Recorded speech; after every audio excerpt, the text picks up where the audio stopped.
Good morning po sa inyo lahat. Kumusta po kayo? Um, Ito po yung pangalawa linggo na kami ay nasa malayo at kasama po ninyo sa ganitong paraan po ng pagsamba sa Panginoon. So una po, nagpapasalamat ako sa Panginoon sa kanyang pag-iingat sa amin, sa mga biyahe po namin. We are not expecting po na marami kaming mga magiging lakad. Basta kasundo lang kami, pamilya, na magbakasyon po at bumisita dito po sa Side ni May at makapagpahinga. But God gave us more than what we desire. So binigyan niya po kami ng pagkakataon na magbakasyon po sa ah, ilang mga accommodations na masasabi namin na we really enjoy. Isa po doon yung sa Wind Residence po sa Tagaytay and sa Canyon Cove. Yan po, makikita ninyo sa video. Pero hindi po naging ganun kadali lang yung stay namin dito. May mga unexpected din pong mga nangyari, unexpected and unwanted. Kasi po si Ada, siguro nag-adjust ng gusto, nagkasakit.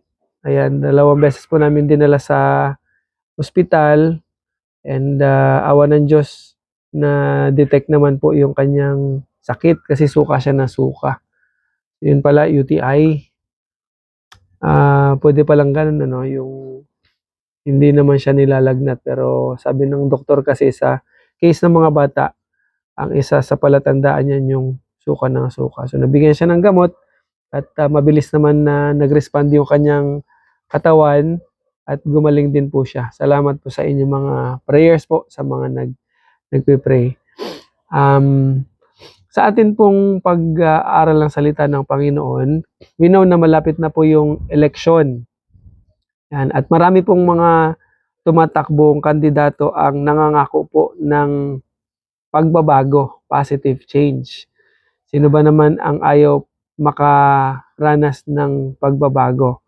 Siyempre lahat tayo gusto po natin ng mga mabuting pagbabago po, yung mga pagbabago na magdudulot sa atin ng mas maayos po na pamumuhay, lalo na po sa kalagayan po ng ating bansa. Sa atin pong pag-aaral ngayong umagang ito, o sa araw na ito, gusto ko pong bumalik tayo sa pinaka source ng pagbabago. Ito po ay walang iba kundi ang ating Panginoon. So basahin ko po sa inyo ang 2 Corinthians 5:17. Kaya't kung nakipag-isa na kay Kristo ang isang tao, isa na siyang bagong nilalang. Wala na ang dati niyang pagkatao, sa halip ito'y napalitan na ng bago. Tayo po'y manalangin. Panginoon, salamat po sa umagang ito na pwede ka naming sambahin sa Espiritu at katotohanan. Salamat po, Panginoon, sa kalayaan na meron kami para gawin yung ganitong pagsamba. Dalangin namin na ipadama mo yung presensya mo sa aming kalagitnaan. Mangusap ka sa amin sa pamamagitan ng iyong salita. We ask the Holy Spirit to enlighten us, to help us understand your words, Panginoon, at ma-apply din po namin ito sa aming mga buhay. Tulungan mo kami na hindi lang kami maging tagapakinig, bagkus maging faithful and good followers kami, Panginoon, ng iyong mga salita. And ma-experience namin, Panginoon, yung change from within and change, Panginoon, na nagmumula sa amin, Panginoon, magkaroon to ng impact sa paligid na amin pong ginagalawan. Salamat sa iyong kabutihan. Pagpalain mo kami, O Diyos, sa pangalan ni Jesus. Amen. Saglit lang po. Yan. So bago po tayo magpatuloy, gusto ko po munang magkaroon tayo ng simple activity po.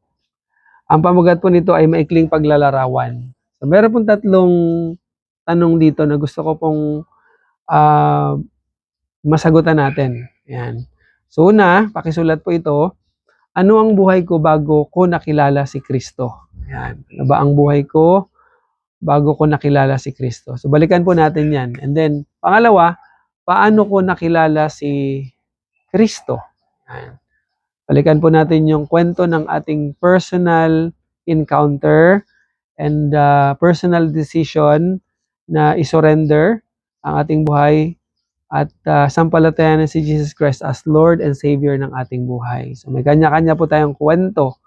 May iba't ibang sitwasyon at mga tao na ginamit ang Panginoon para marinig natin yung gospel. At doon ay nagdesisyon tayo na sampalatayanan si Jesus. At pangatlo, ano ang mga pagbabagong naganap sa buhay ko pagkatapos kong makilala at sampalatayanan si Kristo bilang Panginoon at tagapagligtas. Sige po, a moment. Paki-pause muna nito. Siguro mga 5 minutes o 3 to 5 minutes. So ngayon po ituloy natin. Yan. Sa akin po, I want to share, nung ako po ay bata pa, of course, ako po ay pinanganak sa Christian family. To make it simple and short, alam ko po na may Diyos pero wala po akong pakialam sa Diyos. Kumbaga hindi ko siya pinahahalagahan. Pero alam ko na meron pong Diyos. At sa akin naman pong salvation, ang gospel po ay una kong narinig at sinampalatayanan po. Nung ako po ay batang-bata pa, yung tatay ko po ang nag-share sa akin. Mga around 6 to 7 years old po, ganyan. So yung tatay ko po nag-share sa akin at doon po tinanggap ko si Jesus Christ, sinampalatayanan ko siya as Lord and Savior. Basta alam ko lang, ako po ay meron pong Diyos at nagmana po ako ng kasalanan ni Adan, nakagawa ko ng kasalanan, guilty po ako sa Panginoon, and I am destined to hell for punishment. Pero meron pong good news, si Jesus Christ po ay pumarito para po tubusin at iligtas ako sa kasalanan. At sa pamamagitan po ng pananampalataya sa Kanya, ay magkakaroon po ako ng buhay na wala hanggan. Then I received Jesus Christ as Lord and Savior. And sa pangatlong tanong po, nakaramdam ako ng pagnanais na makilala ang Diyos. Yan. At sumunod kay Jesus as Lord and Savior. Doon ko po na-feel yung hunger for God. Yan po, sa prayer, studying God's Word, doon ako nagkaroon ng mas malalim po na appreciation and enjoyment po sa pagdalo sa mga church services and activities. So yan po yung aking maikli or simple story po ng salvation. So sa inyo naman po, pwede ninyong i-share yan sa inyong, ayan po, dyan sa ating, sa mga kasama po natin dyan sa church. Kung paano kayo, yung kwento po ng inyong salvation. So ngayon po, magpatuloy tayo sa ating pag-aaral sa salita ng Panginoon. Gusto ko pong makita natin, maunawaan po natin na meron pong pagbabago basta kasama po natin si Kristo. Alam niyo po yung kanta na Tagalog, yung kay Andrew Iyata, yung gusto kong bumait pero di ko magawa. Yan. Yun po ay totoo sa hindi po mananampalataya. Pero sa isang taong nakakilala kay Jesus, yung ligtas, sumampalataya kay Jesus as Lord and Savior, hindi na po totoo yung kanta na yon o yung sinasabi ng kantang yon. Ang dapat po nating tandaan, sabi po ng 2 Corinthians 5:17, may pagbabago basta kasama natin si Jesus. So ang tanong naman, ikaw ba ay totoong na kay Kristo na? Ba? So it doesn't mean na ikaw ay dumadalo ng church, ikaw ay nakay Jesus Christ na. Ang ibig sabihin po ng nakay Jesus Christ, ikaw ay nagsisi na sa iyong kasalanan, tinanggap mo na siya as Lord and Savior ng iyong buhay. And ano yung mga pagbabago nangyari after that?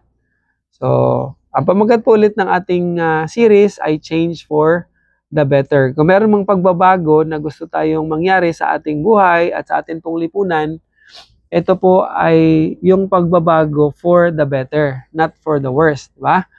So, ngayong maga po ang hamon sa atin, para sa tunay na pagbabago, sampalatayanan at sundin mo si Kristo. Yan, para sa tunay na pagbabago, sampalatayanan at sundin mo si Kristo. So bakit po kailangan natin si Jesus Christ sa ating buhay? So dalawang puntos po sa ating pag-aaral mula sa salita ng Panginoon. Una, tingnan po natin ang persona ng pagbabago. Nabanggit po dyan si Jesus Christ sa 2 Corinthians 5:17. So, dapat po nating malaman na ang pagkakaroon ng personal na relasyon kay Jesus ang pasimula ng tunay na pagbabago sa buhay ng isang taong makasalanan. Okay? So, dapat po nating malaman yung bagay na ito, na tayo po ay makasalanan at yung kasalanan po na ito ay minana natin kay Adan at Eva, at tayo din po ay merong personal sin. Yan. Practical sin. Nakagawa din po tayo ng kasalanan. At yung kasalanan po na ito ang dahilan ng ating kamatayan o pagkahiwalay sa Diyos. Yan po. Pag sinabi nating hiwalay sa Diyos o patay sa kasalanan, ito po yung kawalan natin ng kakayahan na pasayahin ang Panginoon. Wala tayong natural desire, wala tayong natural ability na bigyan ng kaluguran ang Panginoon because of our sin. Yan, yung pagiging patay natin sa kasalanan. So, sabi po ng Romans 6:23, sapagkat kamatayan ang kabayaran ng kasalanan. So, lahat po tayo nakagawa ng kasalanan. Wala pong taong matuwid. Wala po kahit isa. Ang sabi rin po sa Romans 3:10 and Romans 3:23. Pero ito po yung magandang balita. Sabi ng salita ng Panginoon, ngunit ang walang bayad na kaloob ng Diyos ay buhay na walang hanggan sa pamagitan ni Kristo Jesus na ating Panginoon. So ito po napakagandang malaman na meron pong provision ang Panginoon. Yan, sa ating pinakamalaking problema, yung kasalanan. So, dapat po nating malaman na yung ugat po ng lahat ng atin pong miseries, yan, ay yung kasalanan po. Yan, lahat ng naranasan natin sa mundong ito na chaos, ang pinag-ugatan po niyan ay isa. Isa lang po yung kasalanan. Yan po yung pinakamalaking problema natin. At yung pinakamalaking problema po na yan ay sinolusyonan ng Diyos mismo. Nung kanyang ibinigay si Jesus bilang pantubos sa ating mga kasalanan. So si Jesus Christ na parito sa sanlibutan para po iligtas tayo sa kasalanan at bigyan po tayo ng kapangyarihan. Yan, na mapagtagumpayan ang kasalanan. Okay? So, sabi po ng Romans 8:15, sapagkat hindi espiritu ng pagkaalipin ang inyong tinanggap upang kayo'y mamuhay sa takot. Sa halip, ang inyong tinanggap ay ang, ano daw po? Espiritu ng pagkupkup upang kayo'y gawing mga anak ng Diyos, kaya tayo'y tumatawad sa Kanyang ng Ama, Ama ko. Yan. So, sa isang tao na totoong sumampalataya kay Jesus bilang Panginoon na tagapagligtas, na-experience niya po yung tinatawag po natin na pagkabuhay na muli o yung born again. Yan. So, sa atin po na sumampalataya kay Jesus Christ, yung Holy Spirit po ay nag-indwell sa atin. So, sa atin pong pag-aaral, makikita po natin na meron pong tatlong persona ng pagbabago. Yung God the Father, God the Son, and the Holy Spirit. Yung God the Father, yan po, siya yung nagpadala kay Jesus Christ. Si Jesus Christ naman po yung nag-alay ng kanyang buhay doon sa krus, nilibing at muling nabuhay. At nung sinampalatayanan po natin si Jesus Christ, binigay naman po sa atin yung Holy Spirit na siyang nananahan po sa buhay ng bawat mananampalataya at nagbibigay po ng kalakasan para po sumunod sa Panginoon. So, sa isang tao na meron pong Holy Spirit o yung totoong ligtas, makikita po natin yung pagbabago na gawa po ng Panginoon. Hindi po siya gawa lang natin or gawa po ng ating sariling pagsisikap. Yan, ito po ay supernatural work. Gawa po yan ng Diyos sa buhay ng isang totoong sumampalataya kay Jesus Christ as Lord and Savior. So, ito po, sabihin po natin, yan, word of affirmation po sa ating sarili at sa isa't isa na sumasampalataya kay Jesus Christ. Sundan po ninyo ito. Dahil kay Kristo, ako ay isang bagong nilalang. Ulitin po natin. Dahil kay Kristo, ako ay isang bagong nilalang. Ilagay po natin yung ating kamay sa ating dibdib. Dahil kay Kristo, ako ay isang bagong nilalang. Yan po, purihin ng Panginoon. Kung ikaw ay isang makasalanan na nagsuko ng iyong buhay sa Panginoon, tinanggap mo si Jesus bilang Panginoon at tagapagligtas, totoo kang nanampalataya, ito po yung dapat nating malaman. Tayo po ay isa ng bagong nilalang. Tayo po ay isa ng bagong nilalang. Pangalawa po, ang paglalapat ng pagbabago. Lumipat po ako. Ayan. Ada kasigising na po. Ayan po. So, tuloy po natin. Ang paglalapat ng pagbabago. So, yung pagbabago po na nagaganap sa isang tunay na nakipag-isa kay Kristo ay meron pong tatlong aspeto. Head, heart, and hand. So, una po yung pangkaisipan. Sa isang tunay na nakakilala kay Jesus bilang Panginoon na tagapagligtas, siya po ay nagkakaroon ng tamang paniniwala. So, ibig sabihin po, yung mga maling nakagisnan niya na paniniwala, iniiwanan niya po ito.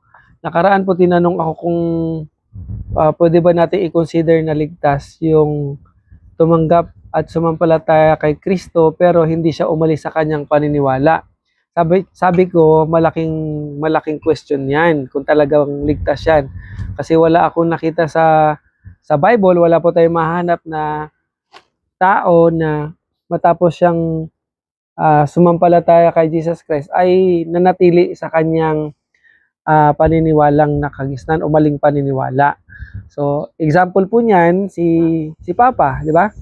Yan po ay born Roman Catholic. Sagrado, dekantado daw yan sila. Pero nung siya po ay nakarinig ng gospel sa pamagitan po ng kanilang guidance counselor sa School of Fisheries po sa Coron at nagsuko ng buhay kay Jesus Christ, sumampalataya, hindi na po siya bumalik sa kanyang maling paniniwalang nakagisnan. So siya po ay naghanap ng simbahan. Doon po siya pumunta nag-share sa kanya ng gospel, nag-disciple siya doon hanggang siya po ay lumago at sumunod sa Panginoon sa calling niya na magpastor. Isa pa pong halimbawa niya si Brad Arnold, di ba? So dati po siya ay wala sa Panginoon, di ba? So yung kanyang membership ay doon po sa kanyang mga barkada, kainuman, sugalo, kung ano pa yung mga bagay na na-enjoy niyang gawin na mali sa harapan ng Panginoon. So nung siya ay nakakilala sa Panginoon, nagbago ang lahat, 'di ba? Iniwanan niya 'yun, tinalikuran niya 'yun, nagkaroon siya ng bagong buhay. And ganoon din po sa karamihan sa atin. Meron po tayong mga kwento ng atin pong kaligtasan. Pero tatlo po yung makikita natin diyan. Bagong kaisipan, bagong desire sa ating mga puso, mga hilig at pagkagusto, at bagong way of life or lifestyle. So hindi po pwedeng kulang yan. Dapat kompleto po yung tatlong yan sa buhay ng isang totoong mananampalataya. So kung ikaw ay totoong Kristiyano, totoong anak ng Panginoon, dapat makita talaga sa iyo ang mga pagbabago na nagaganap po. So kung dati ikaw ay active member, participant ng sabungan, wala ka na doon sa sabungan, inuman, wala ka na sa inuman. Kung ikaw ay membro ng mga addict sa Mobile Legends, wala ka na doon, and so on and so forth. Kasi nasa iyo na si Jesus Christ.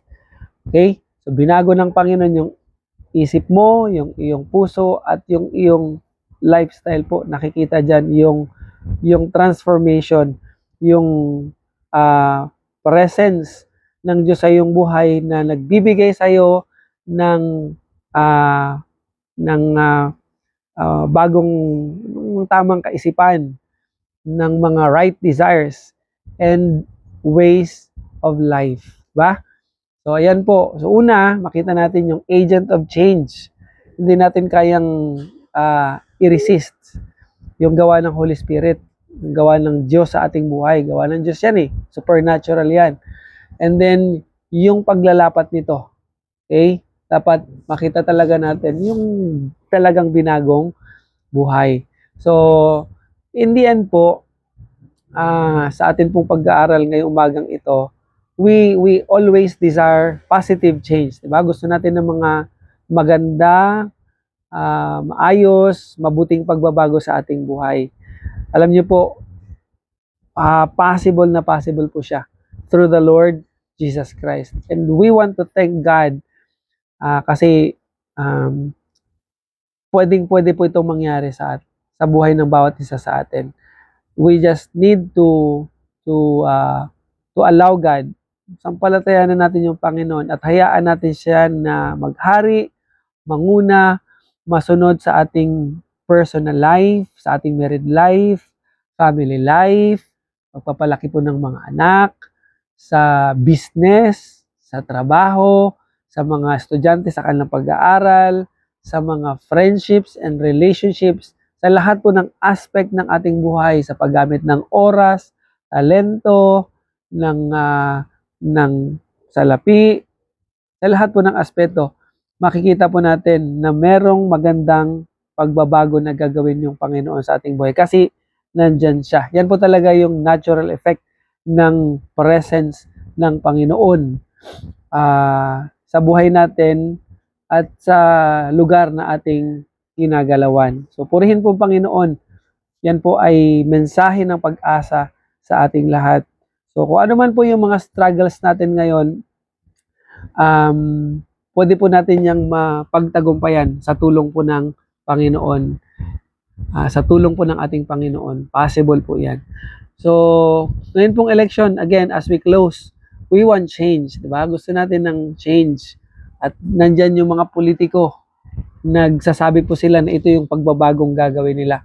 So, ipag-pray po natin na sino man ang mailuklok dyan, kung siya ay hindi Kristiyano, makilala niya ang Panginoon because we know na tanging Panginoon po ang pwedeng bigay at maglapat po ng tunay na pagbabago.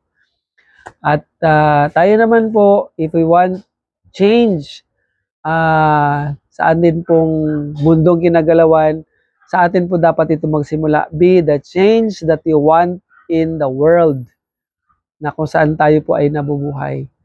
And yung foundation po na yan ay yung ating relationship sa Panginoon. So ako po excited kasi alam ko po kapag nilagay natin yan, nilapat natin sa ating buhay, ma-experience po natin yung transformation, yung change, yung blessings po ng Panginoon will abound into our lives. Tayo po yung manalangin. Panginoon, salamat po sa iyong mga salita. Salamat sapagkat yung transformation, yung change, yung mga pagbabago pa noon, positive change that we desire, that we need, dear Father, is possible, is available through you, through the Lord Jesus Christ. Tulungan mo kami, Panginoon, na hayaan namin, Lord, na ikaw ang siyang maging Panginoon, maging tagapamuno, masunod sa aming mga buhay, at maipakita, Panginoon, yung kapangyarihan mo sa pagbabago, Panginoon, ng aming mga buhay, Panginoon, at ng mga circumstances. Salamat, Lord, sapagkat nandyan ka, Panginoon, to help us, Lord. Help us overcome whatever difficulties or challenges, Panginoon, na meron kami sa aming mga buhay, Panginoon. Personal man ito, relational, trabaho, anuman pa nun yung mga struggles na ito. Pwedeng magbagong lahat, Panginoon, kung hahayaan namin na ikaw po ay mamuno, ikaw po ang maghari, manguna, Panginoon, sa aming mga buhay. Kaya tulungan mo kami, O Diyos, at gabayan, Panginoon, may pamuhay namin ng iyong mga salita. Sa pangalan ni Jesus, Amen.